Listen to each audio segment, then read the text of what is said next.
మీరు ఎదుటనున్న గ్రామమునకు వెళ్ళుడి, అందులో మీరు ప్రవేశింపగానే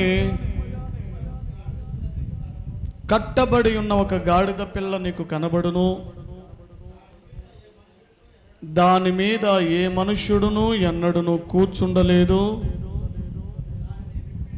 దానిని విప్పి తోలుకొని రండి. జాగ్రత్తగా దేవుని వాక్యపు యొక్క లోతులోనికి వెళ్ళి ధ్యానం చేద్దాం. సందర్భానుసారముగా దేవుని మాటలు అందించాలని ఆశపడుతూ ఉన్నారు. మట్టల ఆదివారం రోజున ప్రియులారా, యేసు ప్రభుల వారు యెరూషలేమునకు వచ్చినటువంటి సంఘటన, శిష్యులను మరికొంతమంది పట్టణస్థులను చాలామంది వారికి ఏది దొరికితే అది, కొంతమంది ప్రత్యేకంగా ఖర్జూరపు మట్టలు చేత పట్టుకొని దారి పొడుగున వేశారట. దారి పొడుగున వేసి దావీదు కుమారునికి జయము, వచ్చుచున్నటువంటి దావీదు కుమారుడికి జయము, హోసన్నా హోసన్నా అని పట్టణమంతా కూడా జయధ్వనులతో కేకలతో వారు దేవుణ్ణి మహిమపరుస్తూ ఉన్నారు. ఇది అనుభవం, ఇది సంఘటన. యేసు ప్రభుకి పెద్దగా గణపరచబడటానికి ఎక్కువగా ఇష్టం లేదు.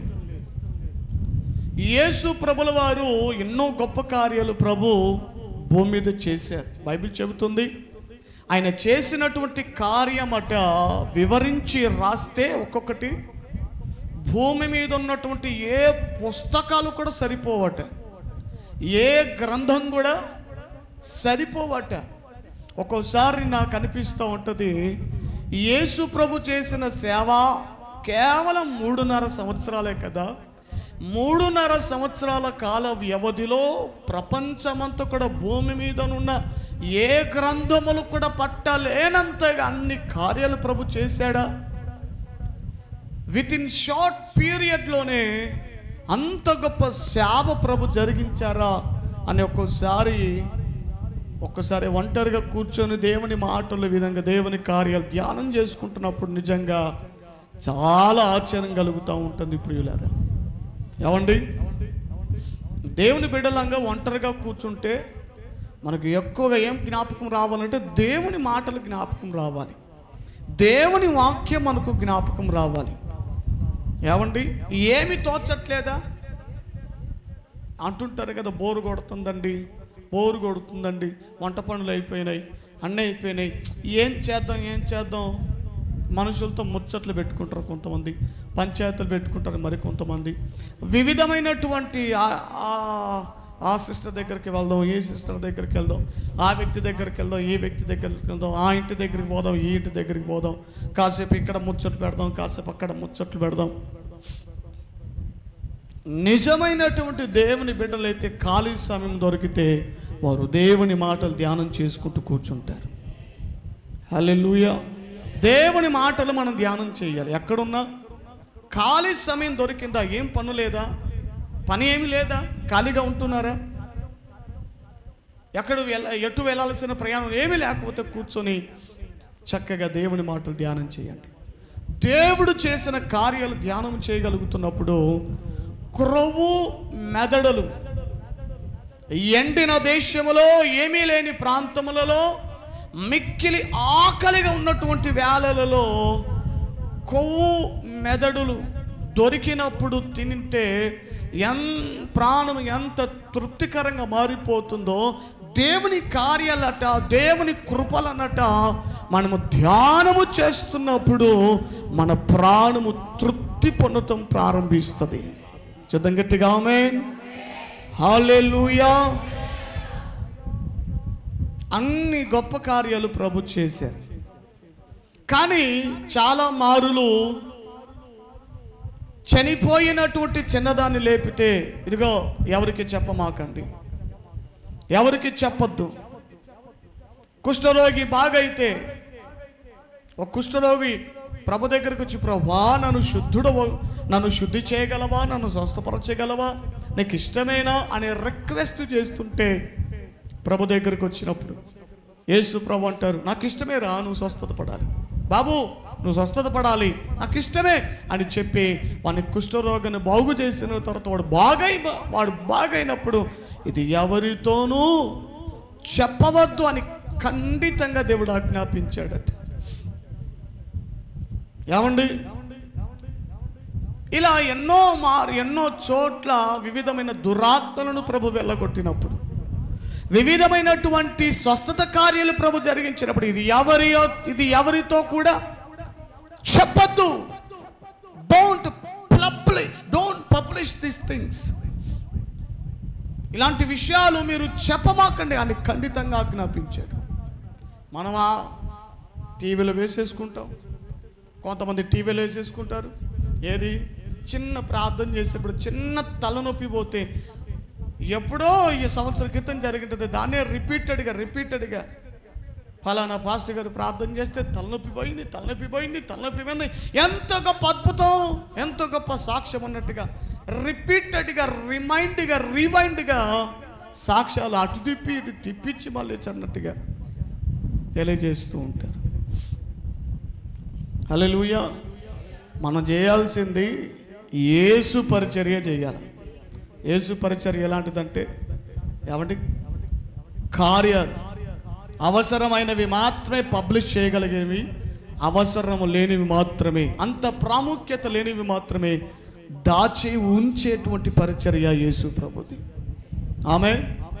ఏమండి, మన యూట్యూబ్ ఛానల్లో మనకు అవకాశం లేదా?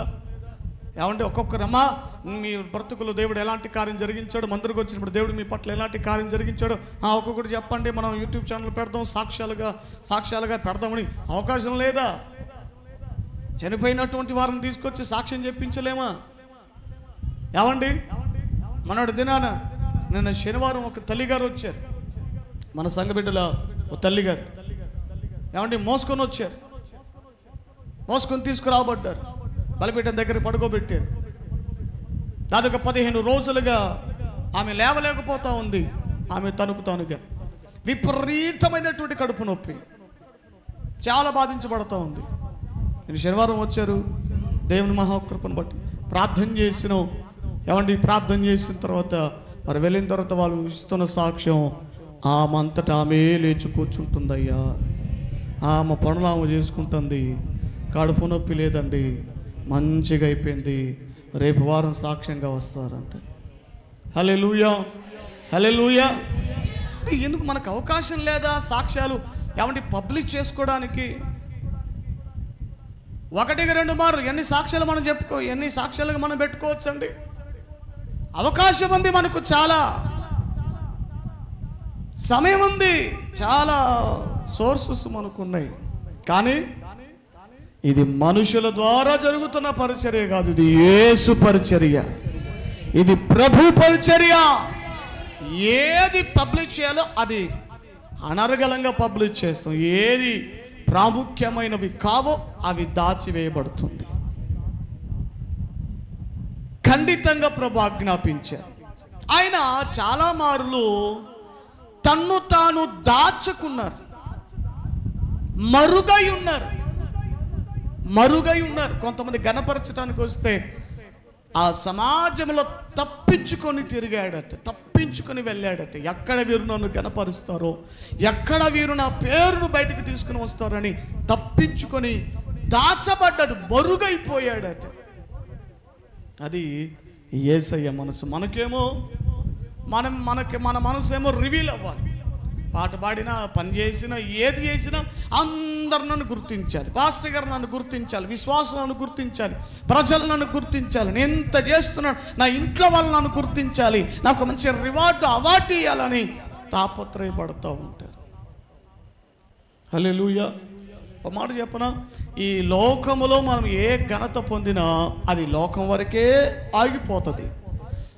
దేవుడు మనకు ప్రతిఫలం ఇవ్వాలని ఆశపడినట్లయితే ఈ లోకంలో మీకు ఏ ఫలితం ఘనత దొరకకపోయినా ప్రభు అన్నారు, పరలోకంలో మీకు 100 ఫలితం దొరుకుతుందట. ఒక విషయం చెప్పండి, మనకు భూమి మీద ఫలితం కావాలా, పరలోకంలో ఫలితం కావాలా? హల్లెలూయా. మనకు భూమి మీద బహుమానములు కావాలా, పరలోక రాజ్యంలో బహుమానాలు కావాలా? నిశ్చయంగా పరలోక రాజ్యములోనే మనకు బహుమానములు కావాలి. Praise the Lord. ఆయన ఇచ్చు బహుమానమట ఆయన చేతిలో ఉందట. మనకు ఇవ్వదగిన బహుమానం, మనకు ఇవ్వదగినటువంటి జీతమైన చేతి ఉందట. జీతం దేవుడు త్వరలో పట్టుకురాబోతా ఉన్నాడు. ఆమేన్. నాకు రావాల్సిన జీతం, నీకు రావాల్సిన జీతం, ఎవరెవరికి ఎంతెంత జీతం రావాలో. కొంతమందికి ఎంతగా జీతాలు వచ్చినా సాటిస్ఫాక్షన్ ఉంటుంది. నాకు తెలిసిన ఒక ఆయనకు దాదాపుగా 30,000 రూపాయలు జీతం. ఎంత?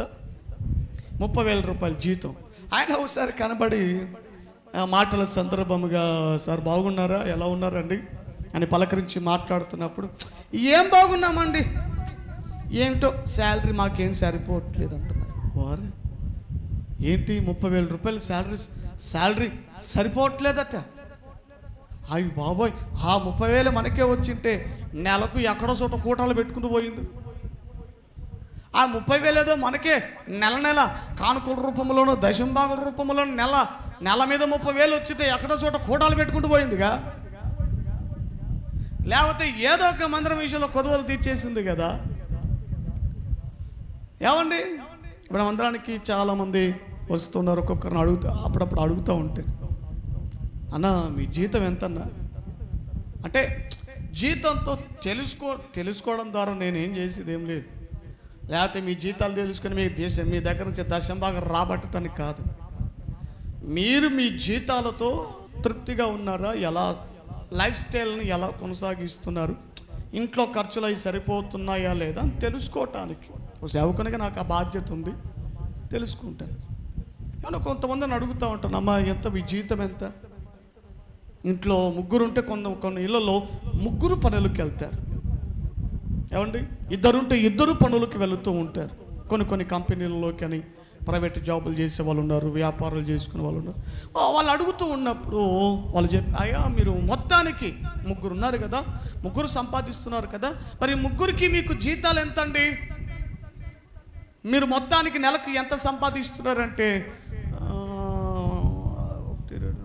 మొత్తానికి 18,000 రూపాయలు వస్తుందండి. అవ్వ, 18,000 రూపాయలు సరిపోతున్నాయా నేటి కాలపు ఖర్చులకు? అయ్యి బాబోయ్, సమృద్ధిగా సరిపోతుంది పాస్టర్ గారు. ఇంటి రెంట్ కట్టుకొని ఏమండి, పొద్దుటి నుంచి మన వాళ్ళు వస్తారు, మన మధు శైలజం రాలేదా? మహాభక్తులు వచ్చారా? వాళ్ళకు జీతం ఎంతమ్మా మదయ్యకి? అదే 9,000 రూపాయలు. 9,000 రూపాయలతోటి కలిగారు ఆ ఫ్యామిలీ వాళ్ళు. 9,000 రూపాయలతోటి ఇంటికి రెంట్ కట్టుకుంటారు, ఇంట్లో సరుకులు చూసుకుంటున్నారు. వాళ్ళ కూతురు కోసమో మరి ఎవరి కోసమో LIC పాలసీలు కట్టుకుంటుంది. ఏమండి, లేదా ప్రతి ఆదివారం మరలా మందిరానికి వస్తున్నారు. ఒక మనిషి ఎంత అండి ఛార్జ్? ఎంత? ప్రొద్దుటూరు నుంచి అరుగుంట్లకి బస్సు ఛార్జ్ ఎంత అండి? టికెట్ 20 రూపాయల, 20 రూపాయలు. ఇద్దరు వస్తే అంటే సింగిల్ ఛార్జ్, డబుల్ చెప్పండి 20 అంటే ఇద్దరికి కలిపితే 80 రూపాయలు. అంటే మొత్తం ఎంత లేదన్నా 100 రూపాయలు ఇద్దరు మనుషులకు అప్ అండ్ డౌన్. అప్పుడు నెల మీద ఎంత అవుతుంది? 400 రూపాయలు. ఇక వాహనాలలో వచ్చేటువంటి వాళ్ళకైతే దేవుని కృప, నా వాహనాలు నన్ను పోలి నడుస్తున్నాయి. నా బైక్ లీటర్ కొట్టించానంటే ఈ కడపకు 3 సార్లు అటు ఇటు తిరిగేచ్చా.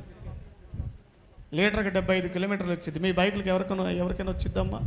అయ్యా, అది నన్ను పోలి నడుస్తుంది. నన్ను అర్థం చేసుకుంటే నా వాహనాలు. కారు కూడా అంతే. 500 రూపాయలతో కడపకి ఏమైనా ఏ కారణం పోయి వచ్చుదా? నేను పోయి వస్తా. మరి దేవుని కృప నన్ను పోలే నడుచనే మరి ఏమనుకుంటున్నారు? సాధ్యం కాకపోయినా సాధ్యం చేసుకుని వస్తాయి. మరి ఏమండి 2007 కార్లు, డొక్కు కార్లు, ఆ డొక్కు కార్లు మొత్తం ఆంధ్ర రాష్ట్రం మొత్తం చుట్టేసుకుని వస్తున్నారు. ఏమనుకున్నారు? మరి నన్ను పోలి నడుతున్నారు కాబట్టి మరి ఏమనుకున్నారు? మొత్తం రాష్ట్రం మొత్తం 2 సార్లు తిరిగి వచ్చాయి. మరి ఏమనుకున్నారు? అటు పోతే కోనసీమ దరిద్రపు రోడ్లు సరిగా ఉండవు. అలాంటి రోడ్లలో పాత మోడల్ కారు వేసుకుని పోతూ ఉంటాం. 2018లో తీసుకున్నాను. అప్పటి నుంచి ఇప్పటి వరకు ప్రయాణాల మధ్యలో ఎప్పుడు ఆగిపోయింది లేదు. కారు ట్రబుల్ వచ్చిందని ప్రార్థనలు కానీ పలానా మీటింగ్స్ కానీ ఆలస్యం వాయిదాలు వేసింది లేదు. దేవునికి మహిమ కలుగును గాక. హల్లెలూయా, హల్లెలూయా. జీతాలు తక్కువగా ఉన్నా కూడా చాలామంది తృప్తిగా కూడా జీవించగలిగేటువంటి వారు. కొంతమందికి 30,000 రూపాయలు ఇస్తున్నా కూడా శాలరీ సరిపోవట్లేదట. ఎంత విడ్డూరం అండి. నేను అనుకుంటున్నాను, బహుశా జీతానికి మించినటువంటి ఖర్చులు ఎక్కువగా ఉన్నట్టున్నాయి. జీతాలకు మించి ఖర్చులు సుమారుగా ఉన్నట్టున్నాయి. అందుకే వచ్చే జీతాలు సరిపోవట్లేదు. కొంతమందికి ప్లానింగ్ ఉండదు, పాడు ఉండదు. డబ్బులు కనబడ్డాయంటే ఈ చెలవిడిగా ఏమండి ఖర్చు చేద్దామనే ఆలోచనే. పాడు బుద్ధులు, పాడు మనసులన్నీ. ముందు చూపు ఉండదు, ముందు ఆలోచన ఉండదు. అయ్యో రేపటిదైనా ఏదైనా ఇబ్బంది కలిగితే ఏంటి పరిస్థితులని ఆలోచనలు ఉండవు. హల్లెలూయా. ఎంత చెబుతున్నారే పాస్రయ్య, వెనకలు ఏమైనా వేసుకున్నావా? నా పంచాయతీ వేరు, మీ పంచాయతీ వేరు. నాతో పోటీ పడొద్దు మీరంతా. నా సంగతి వేరు, మీ సంగతులు వేరు. నా ప్రయాణం వేరు, మీ ప్రయాణం, నా విశ్వాస ప్రయాణం వేరు, మీ విశ్వాసాల ప్రయాణం వేరు. హల్లెలూయా. మీకు కంపెనీలు ఉన్నాయి, మనుషులు ఉన్నారు జీతాలు ఇచ్చేటోళ్ళు, కానీ దేవుడే మాకు జీతం. హల్లెలూయా, హల్లెలూయా. దేవునికి మహిమ కలుగును గాక. ప్రేమినటువంటి దేవుని బిడ్డలారా, దయచేసి ఆలకించండి. యేసుక్రీస్తు ప్రభుల వారి యొక్క జీవితం, లైఫ్ స్టైల్ ఏంటంటే దాచబడే అనుభవం, మరుగై ఉండిపోయేటువంటి అనుభవం. ప్రియ దేవుని బిడ్డలారా, అలాంటి సమయములలో అది ఆయన మనస్సు దాచబడి ఉండాలి. ఎవరో నన్ను గుర్తించాలి, ఎవరో నన్ను పొగడాలి, ఎవరో ఏదో నన్ను చేయాలనేది కాదు, దాచబడేటువంటి అనుభవం. ఇలాంటి సమయములలో కానీ మొట్టమొదటిగా యేసు ప్రభుల వారు తనకు తానే తన శిష్యులతో చెబుతున్నాడు, ఇదిగో మీకు ఎదురుగా ఉన్నటువంటి గ్రామంలోనికి వెళ్ళండి. మీరు గ్రామంలోనికి వెళ్ళగలిగితే అక్కడ మీకు వెళ్ళంగానే మీకు ఒక గాడిద పిల్లయు మీకు కనబడుతుంది. అది కూడా ఎలా ఉంటాయంటే కట్టబడిగా, అవి కట్టబడి ఉన్నాయి, అవి మీకు కనబడతాయి. పోయి తోలుకొని రండి. ఎందుకు ప్రభువా? ఎందుకు? దేనికోసం? యేసుక్రీస్తు ప్రభుల వారు ఏది చేసినా ప్రవచన నెరవేర్పు కోసమే చేశారు. చూడండి, జకర్యా గ్రంథము 9వ అధ్యాయములో, ఇదిగో ఆయన రాజుగా వస్తాడని ముందుగానే ప్రవచనాత్మకంగా చెప్పబడింది. కాబట్టి ఆ వాక్యం యొక్క నెరవేర్పు కొరకై, ఆ ప్రవచనం యొక్క నెరవేర్పు కొరకై దేవుడు అక్కడ ఆ కార్యం జరిగిస్తున్నాడు. జకర్యా గ్రంథం 9వ అధ్యాయం 9వ వాక్య భాగం చదవండి. సియోను నివాసులారా, బహుగా సంతోషించండి. యెరూషలేము నివాసులారా, ఉల్లాసంగా ఉండండి. ఈ రాజు నీతిపరుడును, రక్షణ గలవాడును, దీనుడనై గాడిద పిల్లను చదవే, నా మూతి చూచవే, గాడిద పిల్లను. నేను తప్పు చెబుతున్నాడు, రైట్ చెబుతున్నాడు చూడాలి కదా. నా మొహం చూచేమొచ్చిద్ది, నల్ల మొహం వేసుకొని ఉంటాను. తెల్లటి పేపర్ అది చదవండి. గాడిదను దాని పిల్లను ఎక్కి మీ యొద్దకు వచ్చుచున్నాడు. చాలు. వచ్చాడనుందా వచ్చుచున్నాడు అనుందా అంటే అది నెరవేర్పు. యెరూషలేములోను ఇశ్రాయేలీయుల యొక్క నిరీక్షణ ఏమిటంటే వారు ఎవరిని అడిగినా, పరిసయ్యులను కానీ ధర్మశాస్త్రోపదేశకులను కానీ ఎవరిని అడిగినా వారి నిత్య ప్రార్థనలు, వారి నిత్య భక్తి దేనికోసం అంటే వారికి ఒక నిరీక్షణ ఉంది. వారి కొరకై దేవుడు రాజుగా వస్తాడు. దేవుడు తమకంటూ ఒక రాజును పంపిస్తాడు. ఒక మెస్సయా, ఒక అభిషిక్తుడు వస్తాడు. ఆయన వచ్చి ఈ రోమీయుల ప్రభుత్వంలో నుంచి మమ్మల్ని విడిపించి మాకంటూ ఒక రాజ్యము ఏర్పాటు చేస్తాడు. ఆ రాజు యొక్క పరిపాలన క్రింద మేము ఉంటాం. ఆ రాజు వస్తాడు అని కొన్ని వందల ఏళ్ళ సంవత్సరాల నుండి వారు ఎదురు చూస్తున్నారు. ప్రవక్తల ద్వారా కూడా దేవుడు అదే చెప్పాడు. కాకపోతే ఆనాటి దినములలో ఉన్నటువంటి ఇశ్రాయేలీల ప్రజలు, యూదా ప్రజలందరూ కూడా వారు అనుకుంటున్నటువంటి సంగతి ఏమిటంటే భౌతిక పరమైనటువంటి రాజ్యం ఏర్పరచబడుతుందని వారి నమ్మిక. కానీ యేసు కోరిక ఏమిటంటే భౌతిక పరమైన రాజ్యం కాదు, వారి మధ్యలో ఆత్మ సంబంధమైన ఒక రాజ్యం నియమించడానికే ఆయన రాబోతున్నాడని వారికి అర్థం కావట్లేదు. హల్లెలూయా. పలుమార్లు అందుకే యేసు ప్రభుల వారు ఆయన ఈ 3.5 సంవత్సరాల కాల వ్యవధిలో ఆయన ఏ సువార్త ప్రకటించాడంటే రాజ్య సువార్త ప్రకటించాడు. ఏం సువార్త అండి? రాజ్య సువార్త అంటే పరలోక రాజ్యమును గురించిన సువార్త. రాజ్యం అంటే ఏమిటి? మీరు అనుకున్నట్టుగా లోక సంబంధమైన రాజ్యం కాదు, పర సంబంధమైన రాజ్యాన్ని నేను తీసుకొస్తాను. ఒక మాట చెప్పాలంటే సంఘం అనే రాజ్యాన్ని నేను తీసుకువస్తాను అనేదే అసలైనటువంటి భావం. హల్లెలూయా. సంఘమైన రాజ్యం, సంఘమే రాజ్యాన్ని తీసుకొస్తానని ప్రభు తెలియజేసి ఉన్నారు. కానీ వీరందరూ దేనికోసం కనిపెడుతున్నారంటే ఏమండి, ఇశ్రాయేలీయుల యొక్క విమోచన దేనికోసం? భౌతికపరమైనది. భౌతికపరమైన విమోచన కోసం కనిపెడుతున్నారు. ఏమండి, రాకడ సందర్భములలో యేసుక్రీస్తు ప్రభుల వారు రెండవ రాకడగా రాబోతున్నటువంటి సమీపములో జరిగే ప్రవచన నెరవేర్పు కూడా ఏమిటి? యేసుక్రీస్తు రాకడకు ముందుగా ఎవరు వస్తారన్నారు?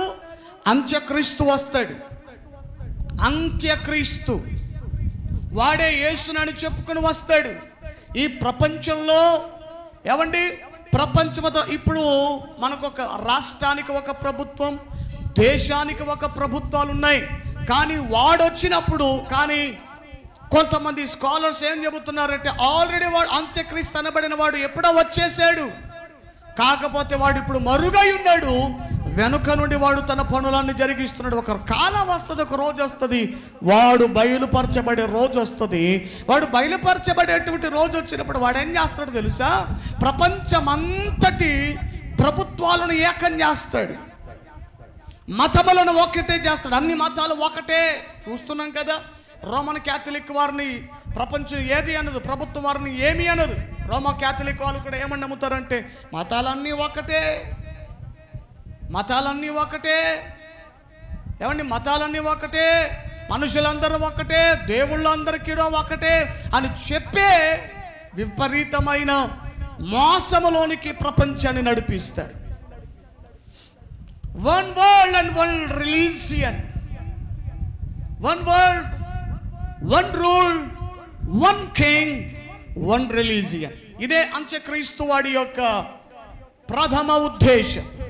యేసుక్రీస్తు యొక్క ఉద్దేశం ఏమిటి?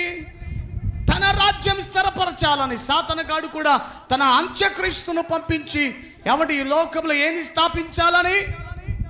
తన రాజ్యం స్థాపించాలని. హల్లెలూయా. కాబట్టి ప్రేమనిటిందని బిడ్డలారా, ప్రపంచం యొక్క పరిస్థితులన్నీ ఆ వైపుగానే వెళుతూ ఉన్నాయి.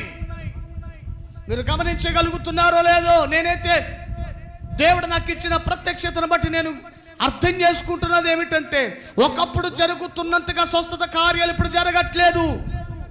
ఒకప్పుడు జరుగుతున్నట్టుగా అద్భుతాలు ఇప్పుడు జరగట్లేదు. ఒకప్పుడు అన్య జనముల మధ్యలో దేవుడు చేస్తున్న కార్యాలు 25 ఏళ్ల కిందట 30 ఏళ్ల కిందట జరుగుతున్నట్టుగా ఇప్పుడు జరగట్లేదు. కారణం ఏంటి? రాకడ చాలా దగ్గరకు వచ్చేసింది. ప్రవచన నెరవేర్పు కాలం దగ్గర, ప్రకటన గ్రంథ కాలం యొక్క నెరవేర్పు చాలా దగ్గరకు వచ్చేసి, అందుకే దేవుని ఆత్మ ప్రేరేపణ బట్టి గత కొంతకాలముగా నా ప్రసంగాల మార్పు కూడా చేయడం జరిగింది. అందుకే రాకడను గురించి ఎక్కువ సందేశాలు ఎదుట పెడుతూ ఉన్నాను. రాకడను గురించి మీకు తెలియజేస్తూ ఉన్నాను. ఏమండి, అంత్యకాలములలో ఉన్నాం. అంత్యకాలములో, అంత్య సమయములో మనం ఉన్నాం. ప్రస్తుతం మనం గడుపుతున్నది అంత్య సమయం. This is the last ending time we are dwelling. చివరి సమయాలలో మనం నివాసం చేస్తూ ఉన్నాం. ప్రియ దేవుని బిడ్డలారా, ప్రస్తుత దినములలో మనకు కావాల్సింది ఓకే ప్రస్తుత దినములలో మనకు కావాల్సింది స్వస్థతలు కాదు, అద్భుతాలు కాదు. ప్రస్తుత దినములలో మనకు కావాల్సింది రక్షణ, పరిశుద్ధాత్మాభిషేకం, రాకడ కొరకైన నిరీక్షణ. ఆమేన్. ఇంకా స్వస్థతలు పట్టుకుని ఎలాడుతున్నావంటే, ఇంకా అద్భుతాలు పట్టుకుని ఎలాడుతున్నారంటే, అంటే స్వస్థతలు జరగవని కాదు, అదే దాన్నే పట్టుకుని వేలాడద్దు అనే విషయం తెలియజేస్తున్నారు.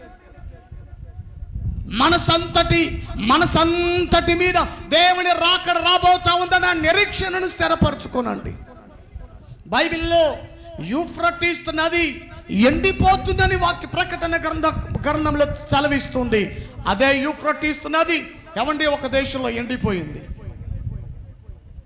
గత కొన్ని సంవత్సరాల కిందట సముద్రం మొత్తం ఎండిపోతున్నాయి. సముద్రాలు అక్కడక్కడ ఎండిపోతున్నాయి.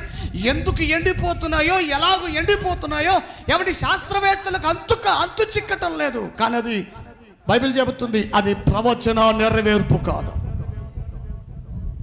సముద్రాలు ఎర్రగా మారతాయని వాక్యం చెబుతుంది.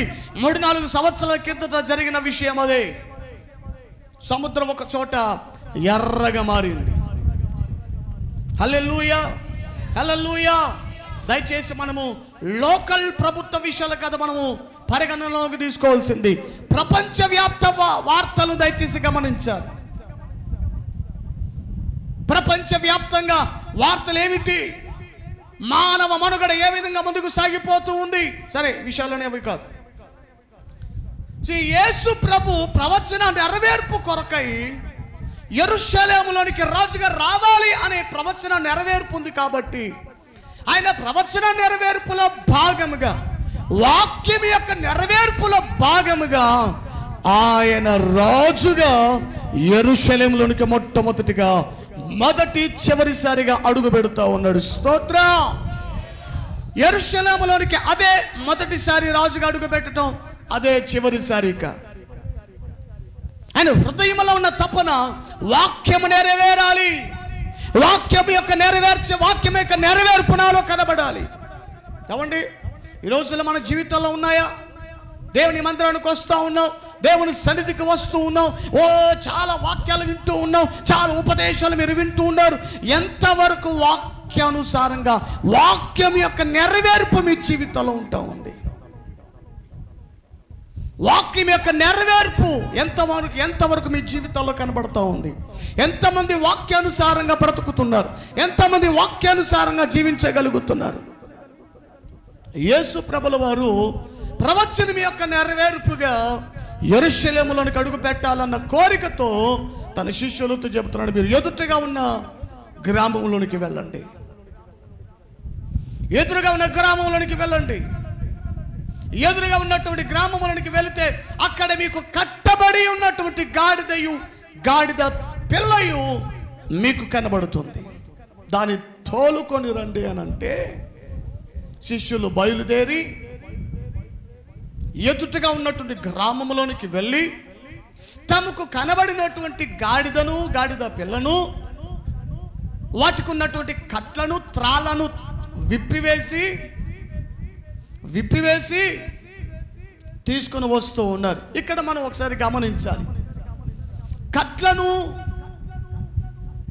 ఆ త్రాళ్ళను విప్పేటువంటి బాధ్యత దేవుడు ఎవరికి ఇచ్చారట? చెప్పాలి గట్టిగా. శిష్యులు అనగా సేవకులకి దేవుడు ఆ బాధ్యతనిచ్చాడు. మీరే వెళ్ళండి, మీరు వెళ్ళాలి, మీరు వెళ్ళి కట్టబడి ఉన్న దానిని తోలుకొని మీరు రావాలి. ఇది సేవకులకు దేవుడిచ్చే అధికారం. ఇది దేవుడే ఇచ్చినటువంటి అధికారం. మనుషులలో ఉన్నటువంటి కట్లను తెంపివేయగలిగిన అధికారాన్ని దేవుడు సేవకులకు ఒక బాధ్యతగా దేవుడిచ్చాడు. సేవలోనికి పంపిస్తున్న తొలి దినవలలో తన శిష్యులకు అధికారమునిస్తూ వారితో చెప్పేదిగా, అపవిత్రాత్మల మీదను, రోగముల మీదను, అనారోగ్యముల మీదను, దయ్యముల మీదను ఇదిగో అధికారం నేను మీకు ఇచ్చి ఉన్నాను. I give you all authority to you. అధికారం మీకు ఇచ్చాను. దేవునికి స్తోత్రం, హల్లెలూయా. వరం వేరు, వరం వేరు, అధికారం వేరు. వరం అంటే ఏమండి? అనుగ్రహించబడేది, అడిగితే ఇచ్చేది వరం. అధికారం అంటే ఏర్పరచబడిన వారికి ఇచ్చేది. ఇప్పుడు రాష్ట్రానికి ముఖ్యమంత్రిగా ఉన్నారు ఒక అధికారి. ఆయన ఒక అధికారి. ఏమండి? ఆయన ఏ విధంగా ముఖ్యమంత్రిగా అధికార స్థానంలోనికి వస్తారు? ప్రజలందరూ ఓట్లు వేయబట్టి, ఓట్లు వేయడం ద్వారా, ఎన్నికం చేసుకోవడం ద్వారా, ఏర్పరచుకోవటం ద్వారా అధికారం అనేది వస్తుంది. హల్లెలూయా. అలాగే దేవుడు తన సేవకులను ఎవరినైతే ఎన్నుకుంటాడో, తన సేవకై ప్రత్యేకించుకొని ఎవరినైతే ఏర్పరచుకుంటాడో, ఏర్పరచుకుని వారికి ఇచ్చేది అధికారం. ఆమేన్. అందుకే సేవకుడు చేసే ప్రార్థనకి, విశ్వాస చేసే ప్రార్థనకి కొంత వ్యత్యాసం ఉంటుంది. వరంతో ప్రార్థన చేసేదానికి, అధికారంతో ప్రార్థన చేసేదానికి చాలా వ్యత్యాసం ఉంటుంది. దేవునికి మహిమ కలుగును గాక. హల్లెలూయా, హల్లెలూయా. కట్లను తెంపే బాధ్యత తన శిష్యులకు ఇచ్చాడు. వెళ్ళండి. ఎదుటగా ఉన్న గ్రామంలోనికి వెళితే అక్కడ కట్టబడి ఉన్నటువంటి గాడిద, కట్టబడి ఉన్నటువంటి అవి మీకు కనబడతాయి. సేవకుల బాధ్యత ఏంటి? ఓ సేవకుని యొక్క పరిచర్య ఏంటి? ఏమండి? విడుదల కలగజేయగలిగినటువంటి పరిచర్య, విడిపించగలిగినటువంటి పరిచర్య. ఇదే దేవుడు మోషేకి ఇచ్చినటువంటి పరిచర్య. హల్లెలూయా, హల్లెలూయా. ఏమండి? యెహోషువ గ్రంథం 1వ అధ్యాయం 9-10 వచనాలలో నాయకత్వం మారుతుంది. అక్కడ నాయకత్వం మారుతుంది. అప్పటి వరకు మోషే నాయకత్వం ఉంటుంది. ఆ యెహోషువ 1వ అధ్యాయం నుండి ఆ యోర్దాను నది దగ్గర నాయకత్వం అనేది వేరైపోతుంది. అక్కడ నుండి యెహోషువ యొక్క నాయకత్వం ప్రారంభించబడుతుంది. నాయకత్వ విధానం మోషేది వేరు, యెహోషువది వేరు. మోషే యొక్క నాయకత్వం ఏమిటి? ఇశ్రాయేలీయులను ఐగుప్తులో నుంచి విడిపించగలగాలి. ఓ ఎంత గొప్ప పరిచర్య, ఎంత గొప్ప పరిచర్య. ఏమండి? ఐగుప్తీయులకే దడ పుట్టించాడట మోషే. స్తోత్రం చెప్పి గట్టిగా హల్లెలూయా. మోషే పొద్దున వస్తున్నాడంటే ఏమంటే ఐగుప్తు రాజుకు దడబుడుతూ ఉంది. బాబాయుడు మళ్ళీ వస్తున్నాడు, ఏ కప్పలు తీసుకొస్తాడు, ఏ మిడతలు తీసుకొని వస్తాడు, ఏ కర్ర మళ్ళీ ఈ కర్ర పైకెత్తుతాడేమో అని మోషే వస్తుంటేనే ఐగుప్తులకు దడబుట్టింది.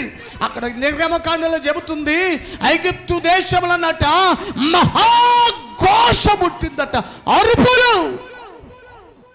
ఇది ఎవరి పరిచర్య? ఇది మోషే పరిచర్య. ఎవరి అద్భుతాలు ఉంటాయి మోషే పరిచర్యలో. ఈ మోషే పరిచర్యలో నాయకులు లేపబడతారు. ఈ పరిచర్యలో అగ్ని దిగుతుంది. ఈ పరిచర్యలలో దేవుని మహిమ కనబడుతుంది. ఈ పరిచర్యలో ఏమండి ప్రచండమైన అభిషేకం పడివేస్తుంది. యెహోషువ నాయకత్వం వేరు. యెహోషువ నాయకత్వం ఎక్కడికి అంటే కనానులోనికి నడిపించాలి. యెహోషువ నాయకత్వం హల్లెలూయా.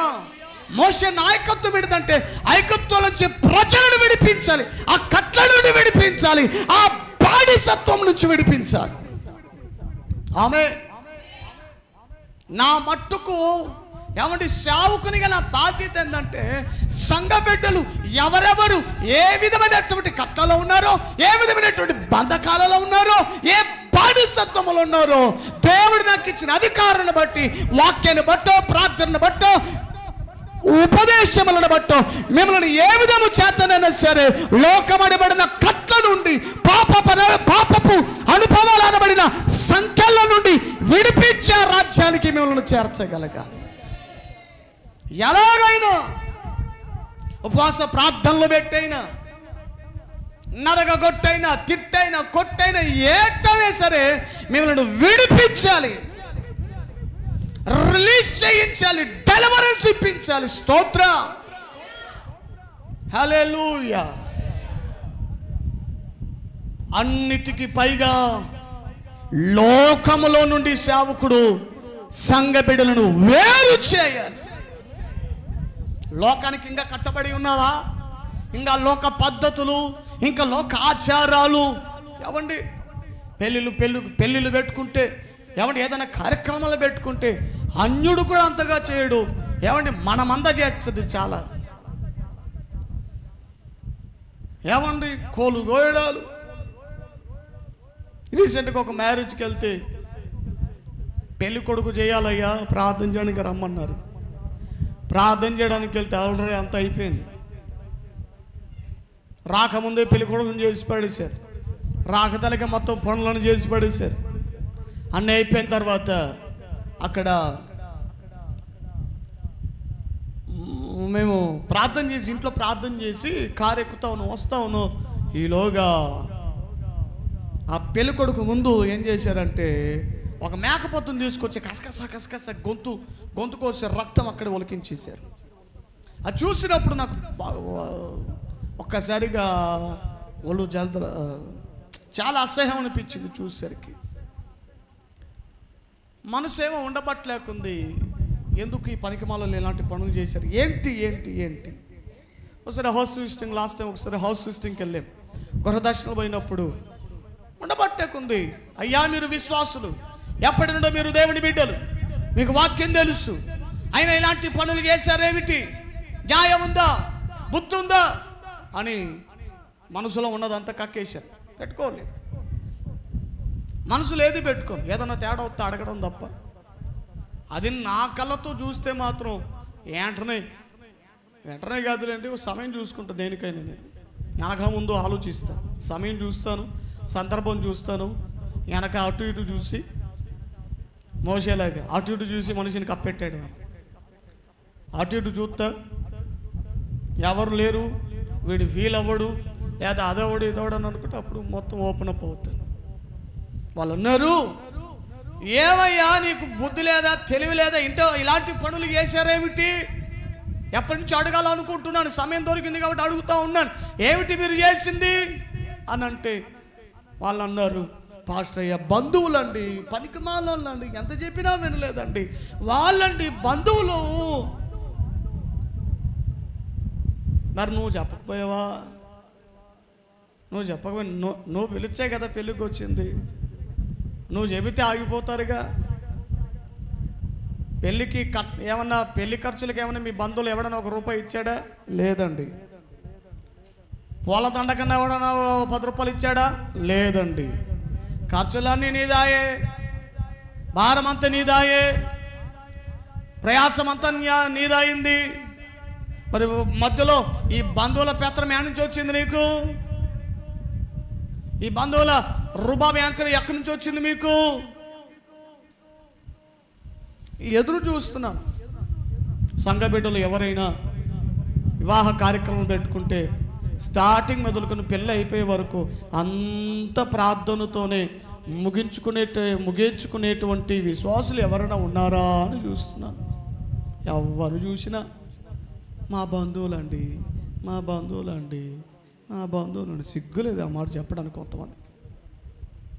మా బంధువులు ఫీల్ అవుతారు. సేవకుడు ఫీల్ అయినా ఏం కాదు, కొంత ఈ బ్యాచ్కి సేవకులు ఫీల్ అయినా ఏం కాదు, దేవుడు ఫీల్ అవుతాడని ఆలోచన ఉంటుంది కొంతమందికి. దేవుడు ఫీల్ అవుతాడే, ఇలాంటి ఆచారాలు చేస్తే, ఇలాంటి పద్ధతులు చేస్తే దేవుడు ఫీల్ అవుతాడని లేదు కొంతమందికి. అయ్యో దేవుని చిత్తం ఇది కాదు కదా అని ఆలోచన ఉంటుంది కొంతమందికి. అయ్యో దేవుని ఉద్దేశం ఇది కాదు కదా, అయ్యో ఇది వాక్య ప్రకారమైనటువంటి జీవితం కాదు కదా అని ఆలోచన ఉండదు. మా బంధువులు ఫీల్ అవుతారేమో, మా బాబాయ్ ఫీల్ అవుతాడు, మా మేనమామ ఫీల్ అవుతాడు. ఎవడా మేనమామ? తీసుకురా అని స్వార్థం చేసి పెడతాను. ఆ బంధువుడు తీసుకురా స్వార్థం చేస్తున్నానికి. పాడు పనులు. ఏ కట్లలో మునిగిపోయారు, నువ్వు బయటికి రావాలి. మాట్లాడడం వచ్చింది కదా అని చెప్పేసి మాటలు పట్టుకుని సన్నాజయం అని ఇవ్వడం కాదు. బయటికి రావాలి. బయటికి రావడమే నీ ద్వారా దేవునికి రాగలిగిన హోసన్నా జయం. హల్లెలూయా. ఆ కట్ల నుంచి బయటికి రావాలి. క్రైస్తవులు చెప్పుకుంటూనే ఉంటారు కానీ ఆ సినిమా బుద్ధులు పోవు కొంతమందికి, సినిమాలు చూసి అలవాటు పోదు కొంతమందికి. అదొక కట్టు, అదొక బంధకం.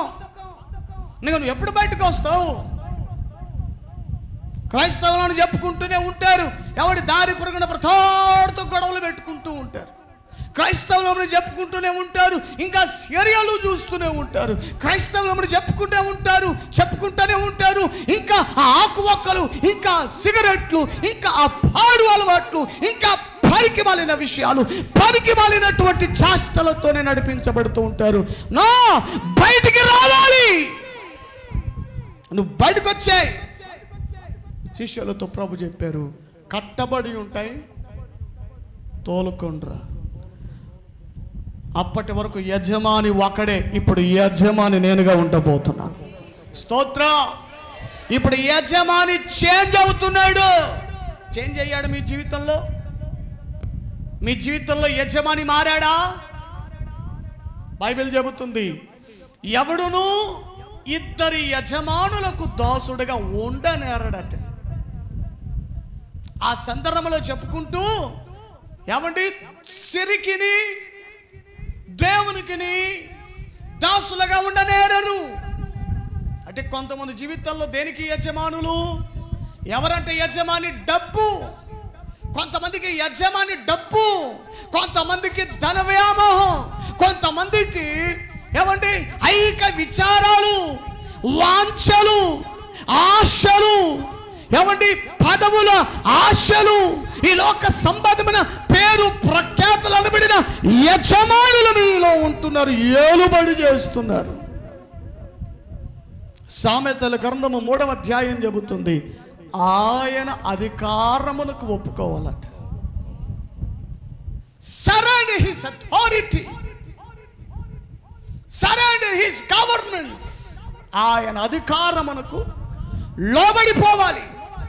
అంటే అర్థం ఏంటంటే ఆయనే మనకు ప్రభువుగా ఉండాలి.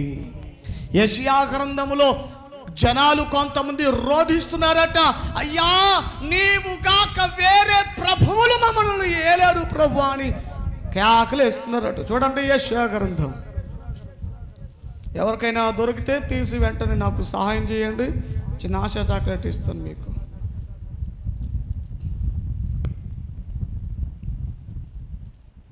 యెషయా గ్రంథంలో ఉన్న మాట.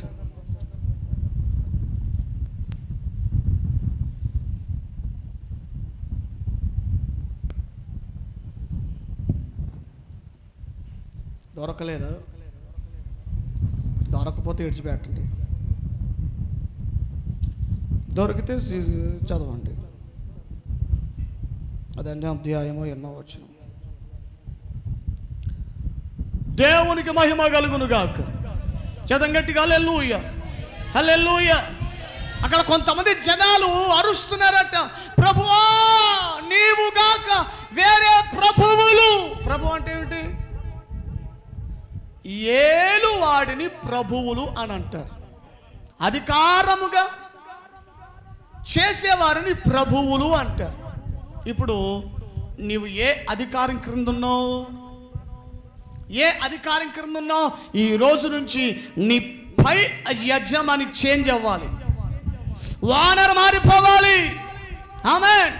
నువ్వు దేనికి ఒకవేళ సిరికి దాసుడిగా ఉన్నావా, పాపానికి దాసుడిగా ఉన్నావా, అతిక్రమ జీవితానికి దాసులుగా ఉన్నారా, ఈ ఆలోక వాంఛలకు దాసులుగా ఉన్నారా? అయితే ఇప్పుడు మారి దేనికి దాసులం అవ్వాలంటే ఈ రోజు నుంచి మనం క్రీస్తుకు దాసులం అవ్వాలి. చెప్పులు కొట్టు గట్టిగా, గట్టిగా చప్పిడి కాదు, గట్టి కోర్త గట్టి కొట్టాలి. దేవునికి స్తోత్రం, హల్లెలూయా. పౌలు గారు ఇదిగో ఎన్నో మార్లు పత్రికలో రాస్తూ అంటాడు, క్రీస్తు యేసు దాసుడనైన నేను. ఎవరి దాసుడట ఆయన? హలో, ఎవరి దాసులమ్మా మీరు? కొంతమంది దేవదాసులు. దేనికి దాసులు? అమ్మాయిలకు. ఆడు ఆ ఎనుమొహంది ప్రేమించకపోతే ఈడు గడ్డాలు పెంచేస్తాడు, జుట్టు పెంచేస్తాడు, చేతిలో బీరు బాటిలో సారా బాటిల్ పెట్టుకుంటాడు. ఏట్రా కరెక్ట్ పెట్టండి, లెవెల్ పెట్టండి. కొంతమంది బీరు బాటిల్ చేతులు పట్టుకుంటారు, సిగరెట్ చేతులు పట్టుకుంటారు, నానా పనికిమాల విషయాలన్నీ చేతులు పెట్టుకుంటారు. ఏమైందిరా అంటే జీవితం అంతా నాశనం అయిపోయింది, జీవితం అంతా అయిపోయింది. వీడికి ఇంకా 25 ఏళ్ళు నిండక ముందే జీవితం అయిపోయిందట. లోకం ఇంకా చూడకముందే, లోక విషయాలు ఇంకా అర్థం కాకముందే, దేవుడు కూడా ఇంకా అర్థం కాకుండా అయిపోయిందట జీవితం అప్పుడే.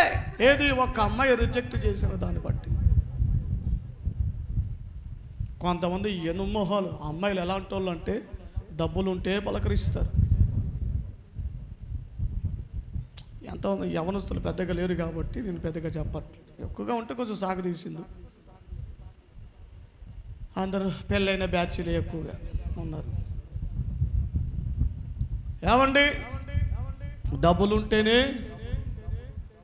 వాడికి ఆస్తిపాస్తులు ఉంటే, వాడికి గవర్నమెంట్ ఉద్యోగం ఉంటే, వాడికి బాగా ఇన్కమ్ సోర్స్ బాగుంటే, ఈ మధ్య అమ్మాయిలు ఎవరిని ఎలాంటోని ప్రేమిస్తున్నాడో అర్థం కావట్లేదు. ఏమండి, ప్రేమ గుడ్డిది కాదు, నడ్డిది కూడా, ఎడ్డిది కూడా, పనికి మాలింది కూడా. ఒకప్పుడు అంటే సమర్థిస్తున్నానని కాదు కానీ విషయం చెప్తున్నా. ఒకప్పుడు అమ్మాయిలు ప్రేమించేటప్పుడు అబ్బాయిల క్యారెక్టర్ని చూసుకొని వీడు మంచోడా కాదా, అర్థం చేసుకునేవాడా కాదా అనుకొని ప్రేమించేవారు. కానీ ఈ రోజుల్లో ఏమి లేదు. ఒక పనికి మాలిని అడుగుతున్నాడు, ఒక పనికి మాలిని కంట కనబడితే వాళ్ళ అమ్మోళ్ళు చెప్పారు, చూడయ్యా ఎంత చెప్పినది అన్నయ్య ప్రేమిస్తుంది అని అంటే, ఓ రోజు కనబడితే అడిగారు, అమ్మాయి మా ఏంటి అబ్బాయిని ప్రేమిస్తున్నావంట, ఏంటి వాడిలోనే స్పెషల్ అంటే, ఆడు జుట్టు బాగుందన్నయ్యా అనిందట. ఆడు జుట్టు బాగుందట. ఏడమ్మా ఆడు మొహం, ఆడు మూత ఒకసారి చూపించమంటే, ఇదిగో అన్న ఆ ఇంట్లోనే ఉంటాడు అన్నాడు. ఆడు మూతి ఆడు వాహరం చూస్తే వాటి మీద కేజీ కండలేదు, జుట్టు అనింది కదా, జుట్టు చూశాను ఎంత అందంగా ఉందో అని. ఏం లేదు, చిన్న కాకిగూడు తప్ప. ఆ కాకిగూడు, ఈ కాకి మొహం దానికి ఆ కాకిగూడు నచ్చింది. పోయి అక్కడ ఆ కాకిగూడులో మంచం వేసుకుని పడుకోవడానికి. అంతేలే, కాకి పిల్ల షెడ అవుతుందా? దరిద్ర మొహాలు వేసుకుని కొంతమంది. ఆడు మంచోడా కాదని చూడరు, చూసేది లేరు.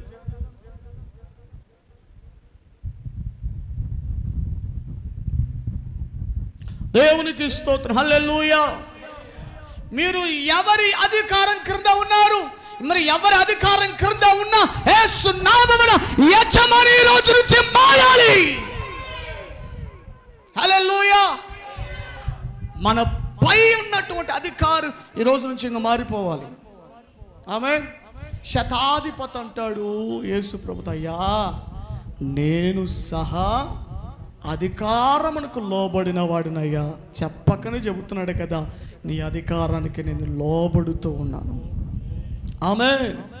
ఈరోజు నువ్వు ఎలాంటి అధికారం క్రింద ఉన్నా యేసు అధికారం క్రిందికి వచ్చేద్దాం. యేసయ్యా నీవే నాకు అధికారిగా ఉండాలి, ప్రభువా మీరు నాకు ప్రభువుగా ఉండాలి, మీరే నాకు యజమానిగా ఉండాలి. హల్లెలూయా. చెప్పండి శిష్యులారా, చెప్పండి మాట చెప్పండి. ఈ రోజు నుంచి యజమానుడు మారబోతున్నాడు. ఈ రోజు నుంచి ఆ గాడిద పిల్ల చూసుకునేవాడు మారిపోబోతున్నాడు. చెప్పండి ఈ మాట. ఆరు వచ్చి కట్లు విప్పుతూ ఉండగా ఆ ఇంటి ఓనర్ వచ్చాడు, ఆ గాడిదల ఓనర్ వచ్చాడు. ఏంటిది, ఏం చెప్పజేయకుండా ఏం ఒక మాట చెప్పలేదు ఏంటి, ఏ దొంగలు మీరు ఎక్కడి నుంచి వచ్చారంటే ఒకటే డైలాగు, ఇవి ప్రభువు నాకు కావలసి ఉన్నవి. ఏమండి, ముక్కు మొహం తెలియనాడు ఒకడు వచ్చాడు మీ ఇంటికి.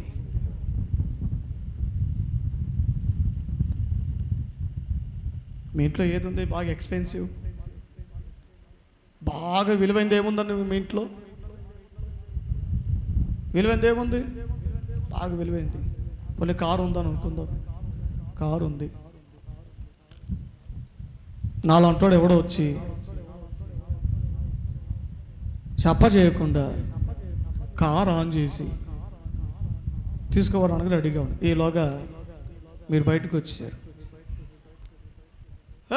ఎవరు నువ్వు చెప్ప చేయకుండా కారు ఆన్ చేసినావు, కారు ఎవరు నువ్వు? ఇవి ప్రభువునకు కావలసి ఉన్నవి అన్నట్టు డైలాగ్ ఎట్టుంటుంది అక్కడ?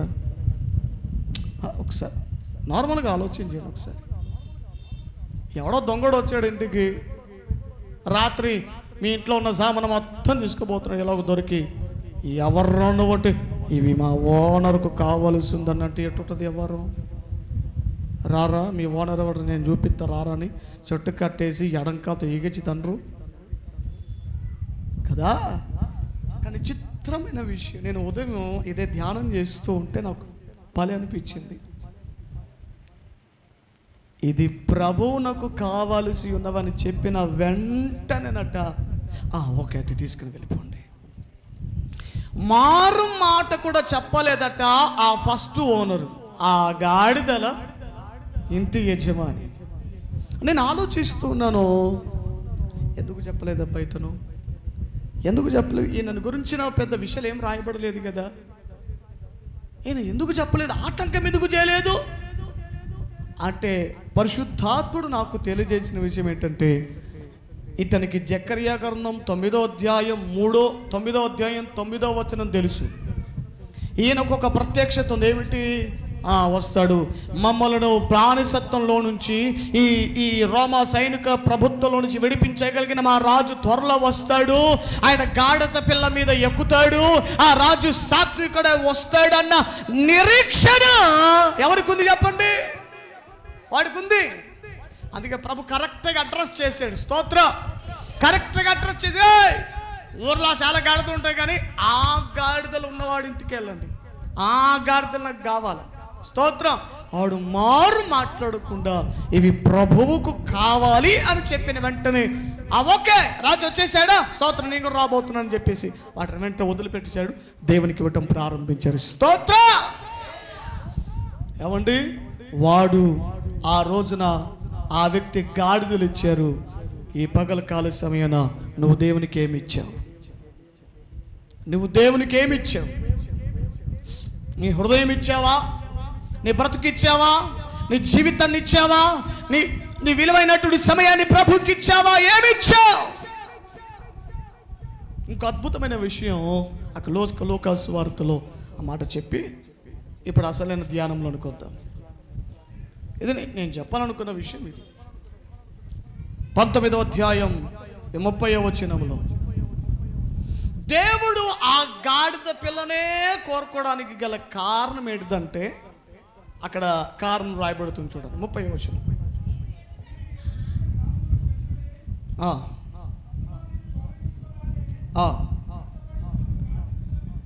కనబడును, ఇది విషయం, ఇది రీజన్, దాని మీద ఏ మనుష్యుడును ఎన్నడును, అది ఇంకా బైబిల్ మూసేయండి, ఇంకా అర్థం అవసరం లేదు ఇంకా.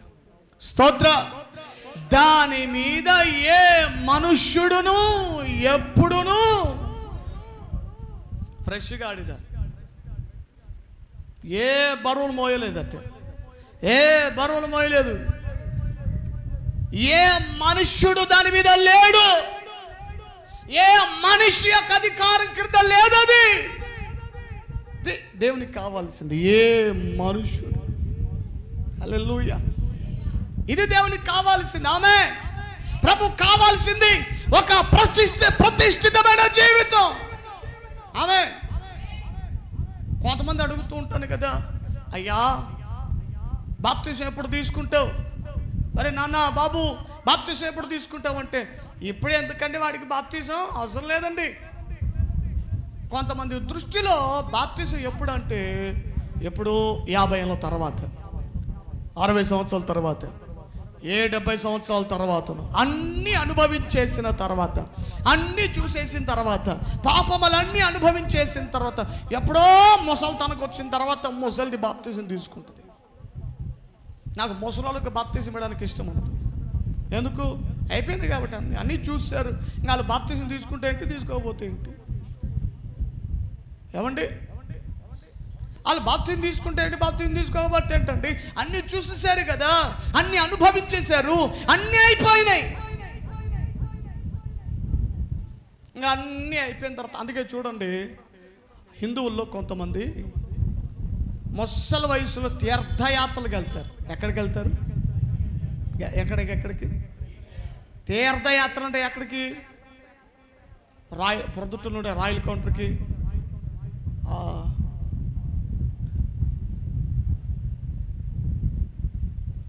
బెంగళూరు, సమయానికి టూర్ ప్లేసులు గుర్తుకురావు.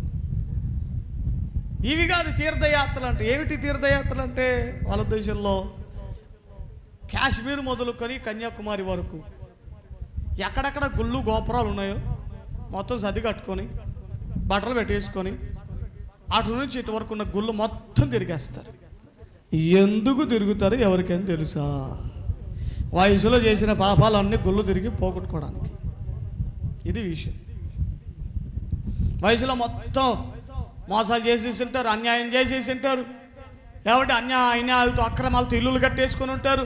తర్వాత వచ్చే సంతానం మీద శాపం ఉండకూడదు, మేము చచ్చిన తర్వాత మళ్ళీ కుక్కగానో పాముగానో పందిగానో పట్టకూడదని పుణ్యం పుణ్యం పుణ్యం సంపాదించుకోవడానికి ఈ పుణ్యమూర్తులు తీర్థయాత్రలు చేస్తారు. ఎప్పుడు? ముసలి వయసులో. అన్నీ అయిపోయిన తర్వాత, అన్నీ అయిపోయింది, చూస్తేనే అయిపోయింది. అమ్మో ఇక చచ్చి ఇంకా రూపమో చచ్చిపోతాను, అమ్మో నేను పెళ్ళిగాను నక్కగాను పుట్టకూడదు, నాకు మోక్షం కావాలి, నాకు పుణ్యం కావాలనుకుని తీర్థయాత్రలు చేస్తారు. ఏమండి, ముసలితనంలో తీసుకోవడం బాప్తిసం కాదా? అర్థమవుతుందా? దేవుణ్ణి మోసింది ఏదో తెలుసా? గాడిద పిల్ల. అంటే మంచి యవ్వన ప్రాయములో ఉన్నది దేవునికి అవసరమైంది. ఆమె హల్లెలూయా. మీ పిల్లలు యేసయ్యను మోసే గాడిదలుగా ఉన్నారా? మీ పిల్లలు యేసయ్యను మోసే గాడిదలుగా మారిపోతున్నారా? కొంతమంది తల్లిదండ్రులు ఆటంకం చేసుకుంటారు. మందిరానికి వస్తుంది కొంతమంది, ఏం పోయిన వాళ్ళే మందిరానికి ప్రార్థనకు అని చెప్తే, ఏం పోయిన వాళ్ళే ప్రార్థనకి, అమ్మా పాస్టర్ పిలిచాడమ్మా సువార్తకి పోవాలంటే ఏం పోయిన వాళ్ళ సువార్తకి ఆటంకం చేస్తారు. ఈ వాక్యం చెబుతుంది, దేవుని పని కట్ట ఆటంకం ఎవడని చేస్తానట ఆడి మెడకి పెద్ద రాయి కట్టేసి సముద్రం యొక్క అగాధంలో పడేసేయాలట. అంటే పైకి రాలేడిగా వద్దామనుకో దాంతో సమ్మా. ఎవడైతే దేవుని పనికి ఆటంకం చేస్తున్నాడో ఆడు సముద్రంలో ఉన్నట్ట పెద్ద రాయికి కట్టబడి అగాధంలో, సముద్రం యొక్క మధ్య అగాధంలో పడవేయబడిన వాడితో సమానమని అన్నాడు. అయ్యి బాబాయ్, ఎప్పుడైనా చదివారా మాట? హలో, వయసు అంతా అయిపోయిన తర్వాత నేను నేను నేను ఏదో పాట ఉంది, నాకు బలము ఉన్నంత వరకు నడువలేదు. అప్పుడు పాడతారు ఈ ముసలి భక్తులు అందరూ, నాకు చూపు ఉన్నంత వరకు చదువలేదు నీ వాక్యము, కను దృష్టి పోయాక, కను దృష్టి పోయాక. అప్పుడు ముసలిది పాడుతుంది, చదువాలని ఉంది నీ వాక్యము. ముసల్దానా, చదవాలని ఉంది.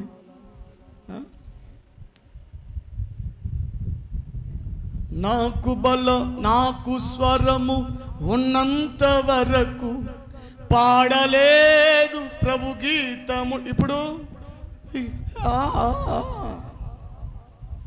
ముసలోళ్ళు ఎవరన్నా ఇప్పుడు పాడేటప్పుడు చూడండి, యెహోవా నీ నామము. రాగం దిద్దాం అనుకుంటుంది ఈ ముసలిది, కానీ రాదు. ఒరే మనవాడా, నేను ఎట్టా పోలేదురా, నువ్వు వెళ్ళరా అని అప్పుడు చెప్తుంది. వయసులో ఉన్నప్పుడు చెప్పేది లేదు. ఈ హితోపదేశాలన్నీ ముసలితనకు వచ్చినప్పుడే. నేను అంటే ఏంటంటే ముసలోని తక్కువ చేస్తున్నానని కాదు నా ఉద్దేశం. ఇక్కడ ఒక పరిస్థితి చెబుతున్నాను. ముసలితనం వచ్చినప్పుడు భక్తి చేయడం, ముసలితనం వచ్చినప్పుడు ఏమంటే వైరాగ్యంగా బ్రతకడం, ముసలితనం వచ్చినప్పుడు పాటలు పాడటం, ముసలితనం వచ్చినప్పుడు దేవుడు కావాలనడం కాదు. వయస్సులో ఉన్నప్పుడే ఇంకా బలమునిలో, ఇంకా సారమునిలో ఉంటూ ఉండగానే, నీ ఎముకలలో మూలిగా ఇంకా బలంగా ఉండగానే ఆ మూలిగా బలం దేవుని కొరకు ఖర్చు చేసి గట్టిగా అరచను.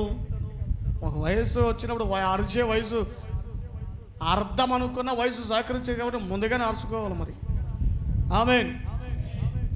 అమ్మ నాకు ఎప్పుడు మాట చెప్పేది, అరే ఒంట్లో శక్తి ఉన్నప్పుడే మోకాలు వేసి ప్రార్థన చేయాలి, ఒంట్లో బలం ఉన్నప్పుడే ఏదైనా కృపను సంపాదించుకోవాలి, అంతా పోయిన తర్వాత. అందుకే నా ప్రభుతో నేను ఎప్పుడు ఏకాంతంగా మాట్లాడుతున్నా, ప్రార్థన చేసిన దేవునితో ఒకటే మాట్లాడుతాను. ప్రభువా, దేశాన్నైనా దేన్నైనా కదిలించగలిగిన పరిచర్య ముసలితోనూ కాదు ప్రభువా, నా యవ్వన కాలం సంపూర్ణం కాకముందే ఏదైనా నీ కోసం నేను బలంగా చేయాలి. ఆమె నా యవ్వన కాలం ఇంకా సంపూర్ణం కాకముందే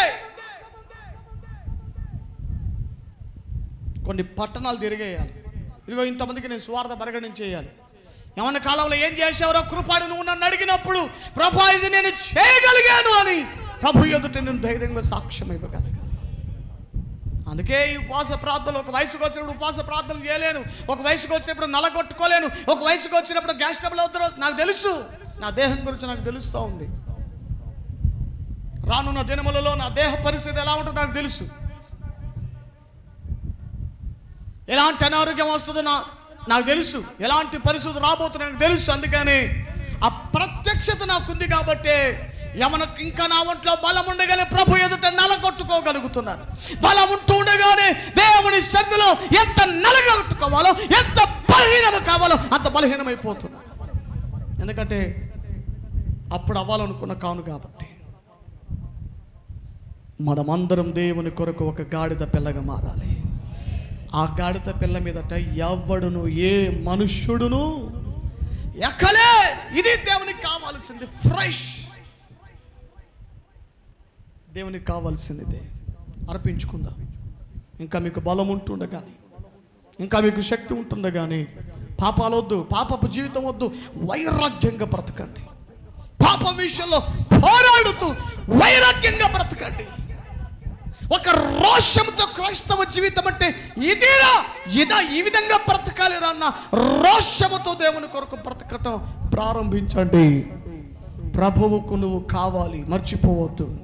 ప్రభువుకు మీరు కావాలి, ప్రభువుకు నీ బిడ్డలు కావాలి, ప్రభువుకు నీ వాహనం కావాలి, ప్రభువుకు నీ జీవితం కావాలి, ప్రభువుకు నీ హృదయం కావాలి, ప్రభువుకు నువ్వే కావాలి.